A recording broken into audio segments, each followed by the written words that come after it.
How I posted 25,000 YouTube videos. 1. After school I realized that the 2 essays I had submitted that were graded somewhat nicely, maybe something like this I want to do. I then began studying engineering. 2 years later, I registered in one afternoon, finally, like 7 domains. I had thought for 2 years about the naming of the brands and already had a couple of WordPress blogs on which I wrote. I even, on one post, had a couple of thousand impressions. But then I had my own websites.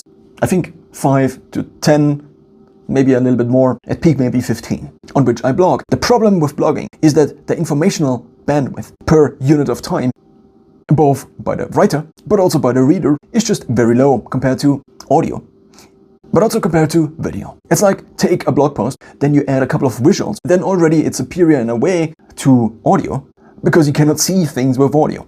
But then add video and it's like the pictures are moving now, and guess what is happening? Instead of writing, instead of transmitting now kilobytes, just text, megabytes, text with images, video transmits gigabytes. And that's just the data that is stored on hard drives. It's so obvious. Of course I wanted to also record video. I began watching Casey Neistat maybe around 2016, and before already I had watched a couple of YouTubers. But before, YouTubers, one could almost say, didn't really exist. At least there were no YouTubers which I found really interesting. Apart from musicians who already had figured out how to use YouTube. Alex Goot or God, so G-O-O-T, had made covers getting hundreds of thousands of millions of views on YouTube already. Often, the covers were almost as good or as good as the originals.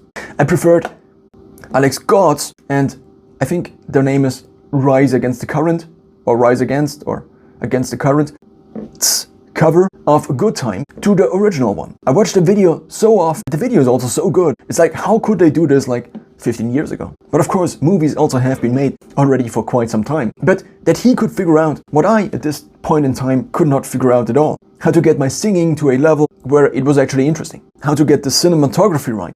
That then appear at the right time in the right place. So I tried video. But there were many problems. I had a 70D, but I didn't have a good microphone. Even though the 70D was the first DSLR with a good autofocus.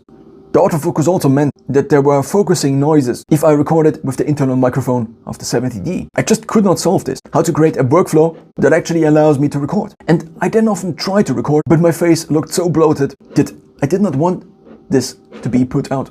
I now figured it's mostly A, being awake for a long time, and B, potentially gluten, which my body might react to with some inflammation. So the first videos I recorded, they were terrible. Then eventually I got a Galaxy S10. I began recording on there. I downloaded TikTok and tada, I could make videos.